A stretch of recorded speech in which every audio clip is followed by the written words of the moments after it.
terkenang selama hidupku.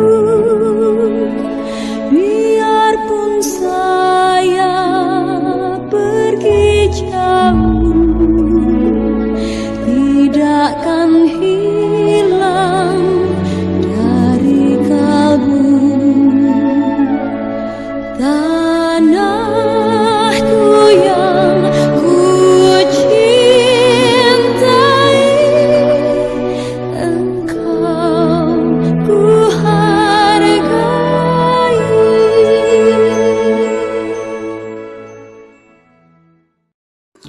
Sejarah mencatat namanya sebagai ulama yang berpengaruh di Indonesia, bahkan di dunia. Bukan hanya menjaga dan mensyiarkan agama Islam, beliau juga salah satu tokoh pahlawan nasional yang ikut serta mengusir para penjajah dan mempertahankan kemerdekaan Indonesia. Indonesia merdeka tanggal 17 Agustus 1945. Namun belum genap 1 bulan usia kemerdekaan, Indonesia langsung mendapat ujian yang berat.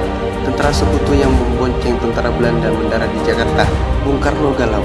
Beliau menganalisa bila sampai terjadi peperangan secara sistematis, Indonesia pasti tidak akan bisa mengalahkan tentara sekutu karena persenjataan mereka jauh lebih lengkap dan keahlian militernya lebih memadai. Atas saran dari Panglima Besar Jenderal Sudirman, Bung Karno diminta untuk mengirim utusan khusus kepada Raisul Akbar Nahdlatul Ulama, Ketua Umum NU, yaitu Hadratus Syekh Kiai Haji Hasyim Asy'ari di Pondok Pesantren Tebu Ireng, Jombang, Jawa Timur, untuk meminta fatwa kepada Kiai Hasyim tentang bagaimana hukumnya berjihad membela negara yang notabene bukan negara Islam seperti di Indonesia. 22 Oktober 1945, seluruh delegasi NU se-Jawa dan Madura telah berkumpul di kantor pusat Ansor di Jalan Pungutan, Surabaya.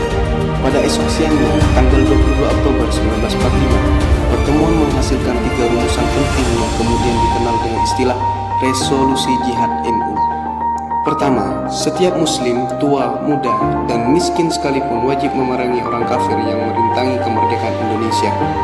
Kedua, setiap pejuang yang mati dalam peperangan kemerdekaan adalah syahid fisabilillah. Ketiga, warga yang memihak Belanda dianggap memecah belah kesatuan dan persatuan wajib dihukum mati. Maka pada malam harinya, Bung Tomo berpidato mengobarkan semangat jihad pada masyarakat dan laskar di Surabaya. Tanpa resolusi jihad NU tidak akan ada peristiwa heroik 10 November 1945. Ulama dan santri pondok pesantren memiliki peran besar dalam perjuangan merebut kemerdekaan Republik Indonesia dan mempertahankan negara Kesatuan Republik Indonesia. Pada tahun 15 Oktober 2015, Presiden Republik Indonesia menetapkan dan memutuskan bahwa setiap tanggal 22 Oktober sebagai Hari Santri Nasional.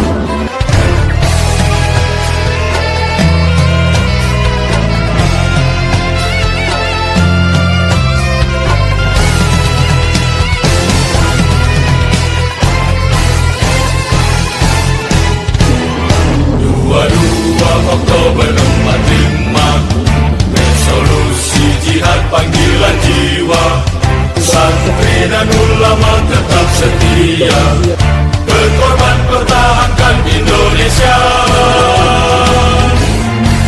Saat ini kita telah merdeka, mari teruskan perjuangan ulama, berperan aktif dengan dasar Pancasila, Nusantara tanggung jawab kita.